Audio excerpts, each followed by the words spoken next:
Sallallahu ala Muhammad.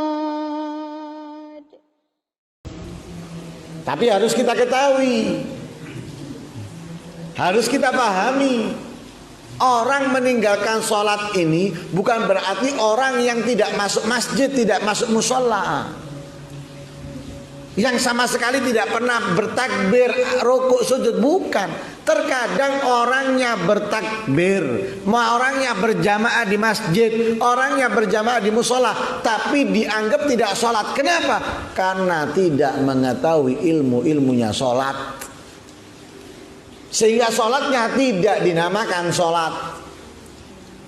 Berjamaah dia di masjid, berjamaah dia di musola, istiqomah, bahkan mungkin yang buka pintu, bahkan mungkin yang azan, bahkan mungkin yang ngimami. Tapi ketika ditanya satu persatu dari ilmunya sholat, dari syaratnya sholat, dari rukun-rukunnya sholat, dari hal-hal yang membatalkan sholat, satu dua yang dia bisa jawab, satu dua yang bisa dijawab. Syaratnya sholat berapa? Disebutkan 4 atau 5. Yang lainnya kemana? Nggak tahu, nggak mengerti. Rukunnya sholat disebutkan, ini itu disebutkan komplit. Ketika ditanya satu persatu, takbiratul ihram yang benar bagaimana? Ya takbiratul ihram yang benar ini. Syaratnya apa? Nggak tahu. Dibaca Fatihah sama dia hafal Fatihah. Ditanya syaratnya Fatihah ada berapa? Nggak tahu. Apa aja yang harus diperhatikan dalam Fatihah? Nggak ngerti. Rukuk, mengerjakan rukuk, ditanya syaratnya rukuk bagaimana, nggak tahu. Syaratnya sujud bagaimana, nggak tahu. I'tidal nggak tahu. Duduk di antara dua sujud nggak tahu. Tahiyat akhir nggak tahu. Loh. Kemudian yang membatalkan sholat dia juga nggak mengerti. Ada berapa jumlahnya dia nggak tahu. Tahunya membatalkan sholat cuma kentut. Tapi yang lainnya daripada membatalkan sholat dia nggak ngerti. Satu contoh aja gambaran yang orang banyak tidak mengerti. Mengingatkan imam ketika salah. Subhanallah, subhanallah. Banyak orang yang nggak ngerti. Kalau niat mengingatkan itu dapat membatalkan sholat, harus diiringi dengan niat zikir. Harus diiringi dengan niat zikir. Tapi rata-rata orang yang mengingatkan itu ngiling no niate. Coba tanya, kamu mengucapkan subhanallah untuk apa? Ngiling no imami salah. Loh, itu membatalkan sholat. Nggak niat apa-apa? Enggak, cuma niat ngiling no. Loh, membatalkan sholat. Ini banyak orang yang nggak mengerti, dan itu terjadi di masjid-masjid, bahkan musola-musola. Lah itu seperti orang yang nggak sholat. Kenapa dikatakan seperti orang yang nggak sholat? Lihat Nabi. Ketika Nabi masuk masjid, ada orang sholat tanpa tumak nina. Salam diparani sama Nabi, didatangi. Sholli, fa inna kalam tu sholli. Katanya Rasulullah, sholatlah karena kamu belum sholat.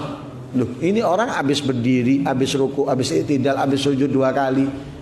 Berdiri lagi, baca Fatihah, baca surat, ruku, i'tidal, sujud, duduk di antara 2 sujud tahiyat. Setelah salam, Nabi mengatakan sholat, kamu belum sholat. Nabi mengatakan loh, sholatlah, kamu belum sholat.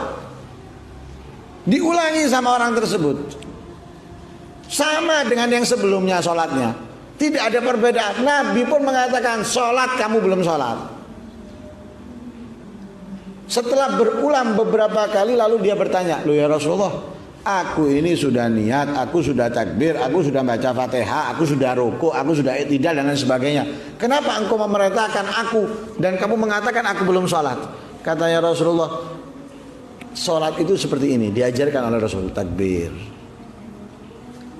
baca Fatihah, kemudian surat, ruku, tumak nina, i'tidal, tumak nina, sujud, tumak nina, bangun dari sujud, duduk di antara 2 sujud, tumak nina, sujud lagi tumak nina. Begitu juga seterusnya. Ini sholat. Ini yang dinamakan sholat. Adanya tumak nina. Lah ketika hilang satu rukun aja, dianggap dia tidak tumak nina, tidak sholat. Makanya kata Nabi, dia sholat tapi dianggap tidak sholat. Makanya seperti yang saya ucapkan tadi itu, ada orang di masjid, ada orang di musola, istiqomah berjamaah, bahkan mungkin pertama kali yang masuk masjid, tapi karena tidak mengerti ilmunya sholat, maka dia menjalankan sholat seperti tidak sholat. Jadi jangan kita kira yang nggak sholat itu sing bendino mabuk, yang nggak tahu ngincep masjid, nggak tahu ngincep musola. Bukan itu, tapi terkadang yang di dalam masjid, di dalam musola dianggap nggak sholat dia. Kenapa? Dia menjalankan tanpa ilmunya. Karena itu wajib mempelajari ilmu apa yang kita kerjakan atau apa yang akan sesaat lagi kita lakukan. Wajib itu, mohon. Adapun yang belum kita kerjakan, masih jauh akan kita kerjakan, nggak wajib kita pelajari. Tapi yang sedang kita kerjakan, kalau kita belum mengetahuinya, wajib kita mempelajarinya. Atau yang akan sesaat lagi kita kerjakan, wajib kita pelajari sebelum kita melakukan.